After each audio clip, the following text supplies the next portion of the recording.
जय श्री हरि। पूज्य गुरुदेव के चरणों में बारंबार प्रणाम। बाबा श्याम हारे का सहारा, तीन बाणधारी, कलयुग का देव, जन जन को आधार, खाटू नरेश। कुछ साधकों के आग्रह पर आज हम बाबा श्याम खाटू नरेश की कथा का श्रवण करेंगे। कौन है बाबा श्याम और क्यों है कलयुग में इनकी इतनी महिमा? क्या संबंध है महाभारत काल से इनका? इन्हीं प्रश्नों का उत्तर आज इस कथा के माध्यम से हम सुनेंगे। बाबा श्याम का संबंध महाभारत काल से है। ये पांडु पुत्र भीम के पौत्र हैं। पौराणिक कथा के अनुसार भीम पौत्र बर्बरीक अपार क्षमता और शक्ति से प्रसन्न होकर स्वयं भगवान श्री कृष्ण ने इन्हें कलयुग में अपने नाम से पूजे जाने का वरदान दिया। ये कलयुग के देव हैं। महाभारत के उद्योग पर्व के 14वें अध्याय में बाबा श्याम का यशोगान प्राप्त होता है। बाबा श्याम की कथा प्राप्त होती है। आज बाबा श्याम के चमत्कारों की कथा घर घर में गूंज रही है। जन जन उसे अनुभूत कर रहे हैं। आइए बाबा के महाभारत काल के संबंध को सुनते हैं, जानते हैं।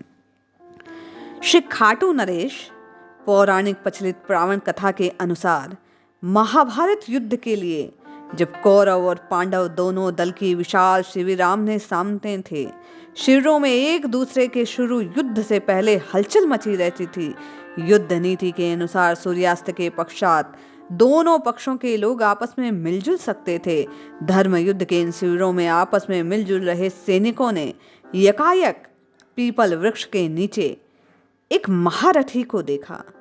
घोड़ों को खोलकर जिसने चरने के लिए छोड़ दिया है, शस्त्र आदि उतारकर जो जलपान कर रहा है और अपने रथ पर विश्राम अवस्था में है, उसे दोनों दलों के शिविरों के सैनिकों ने देखा और वीर को घेर लिया। सभी का प्रश्न था, कौन हैं आप? कौन हैं आप? कौन हैं आप? किसके साथ युद्ध करने आए हैं? किसका साथ देंगे? कौन हैं आप?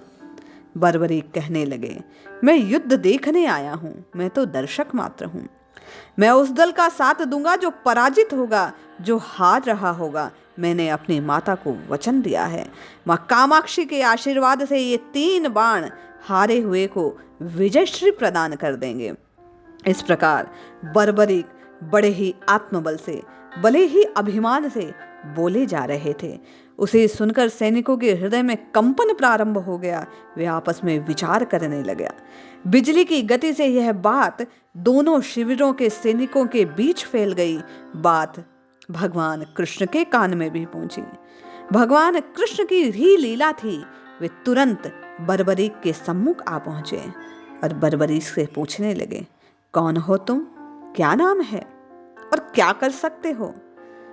वे कहने लगे, मैं एक ही बाण से शत्रु सेना का संहार कर सकता हूं।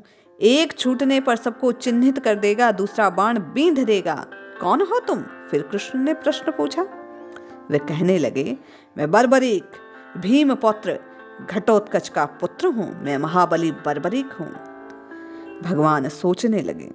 उनके भीतर उनकी परीक्षा लेने की बात चली। भगवान ने कहा, दिखाओ तुम क्या कर सकते हो, अपने पौरुष को बतलाओ। कूटनीतिज्ञ भगवान कृष्ण ने आदेश पारित किया। बर्बरीक ने गर्व से अपना सिर उठाया, धनुष पर बाण चढ़ाया। देखिए, मैं समस्त शत्रु सेना का संहार कर सकता हूं। इस पीपल के जितने पत्ते हैं एक ही बाण से चिन्हित हो जाएंगे और दूसरे से बिंध जाएंगे। भगवान ने 2 पत्ते एक हाथ में और एक पैर के नीचे दबा लिया। जैसे ही पहला बाण बर्बरीक ने छोड़ा, मुट्ठी का जो पत्ता था उसको भी चिन्हित पाया। ये देख भगवान विस्मित हो गए। सभी ने देखा, पेड़ और धरती के सभी पत्ते चिन्हित हैं। श्री कृष्ण की मुट्ठी खुली तो वह भी चिन्हित, पांव के नीचे का पत्ता भी चिन्हित है। श्री कृष्ण अत्यधिक विस्मित में भर गए और बर्बरीक ने दूसरा बाण छोड़ा। प्रत्येक पत्ता बिंध गया। श्री कृष्ण अकुला उठे, गहरी सोच में पड़ गए, विचार करने लगे, कैसा अद्भुत योद्धा है। प्रातः काल उठे और पूर्व नियत जो उनकी रचना थी उसके अनुसार एक याचक का वेश बनाकर वे बर्बरीक के सम्मुख पहुंच गए और याचना करने लगे। संध्या वंदन कर रहे बर्बरीक ने जैसे ही नेत्र खोले, याचक को पाकर पूछा, आज्ञा करें ब्राह्मण देव, क्या इच्छा है? क्या दान पाना चाहते हैं महाराज, क्या चाहते हैं? ब्राह्मण रूपधारी श्री कृष्ण ने कहा, यहाँ तो मेरे पास विशेष धन नहीं है, प्रदेश में हूँ, ये बहुमूल्य वस्त्र आभूषण है। ये सब बातें जब कृष्ण ने सुनी तो उन्होंने ये सब लेने से इनकार कर दिया। बोले, हे बर्बरीक, मैं तुम्हारे प्राण चाहता हूँ। इतना दंभ अच्छा नहीं है महाबली, कह दो, अच्छा है तो शीश काट कर मुझे समर्पित कर दो। बर्बरी के सुनकर सिहर उठे, इतना कठोर दान भी कोई मांगता है भला? उन्होंने क्रोध को दबाया और कहा, मुझे विश्वास नहीं होता तुम ब्राह्मण याचक हो। तुमने दान की प्रथा को कलंकित कर दिया है। तुम अवश्य ही कोई कूटनीतिज्ञ हो। बर्बरीक ने वचन कहे, अवश्य, मैंने तुम्हें वचन दिया है, मैं उसे पूर्ण करूंगा, किंतु पहले मैं तुम्हारे सत्य रूप को जानना चाहता हूं। श्री कृष्ण बर्बरीक के सामने प्रकट हो गए। उन्होंने कहा, तुम्हारे कारण दोनों पक्षों का विनाश हो सकता है। मैं अपने वचन को पूरा करने की तुमसे प्रार्थना करता हूं। तुम मेरी इच्छा से सभी प्रकार के संकटों से निशंक बच जाओगे। निसंकोच कहो, तुम्हारी इच्छा क्या है? इस पर बर्बरीक ने कहा, मैं इस महायुद्ध को देखना चाहता हूँ। सृष्टि के सभी महारथी इसमें सम्मिलित हुए हैं। मैं देखना चाहता हूँ कौन कितना बली है। तुम्हारी ये इच्छा अवश्य पूर्ण होगी। भगवान कृष्ण ने उन्हें वचन दिया। कहते हैं, माँ कामाक्षी के अमोघ आशीर्वाद और शक्ति से वे समस्त सृष्टि को, समस्त शत्रु सेना को एक क्षण में नष्ट कर सकते थे, ऐसे बलवान थे। लेकिन क्या हुआ कि उनका सर कटा? महाभारत की कथा के अनुसार उन्हें एक नाग कन्या का श्राप था, जिसने श्राप दिया कि जिस वक्त तुम अभिमान करोगे उसी वक्त तुम मृत्यु को प्राप्त हो जाओगे। इस कारण भगवान कृष्ण की लीला से बर्बरीक का सर कटा, किंतु भगवान ने उनकी अपार शक्ति और क्षमता से प्रसन्न होकर उन्हें आशीर्वाद दिया कि हे बर्बरीक, कलिकाल में तुम मेरे श्याम नाम से जाने जाओगे।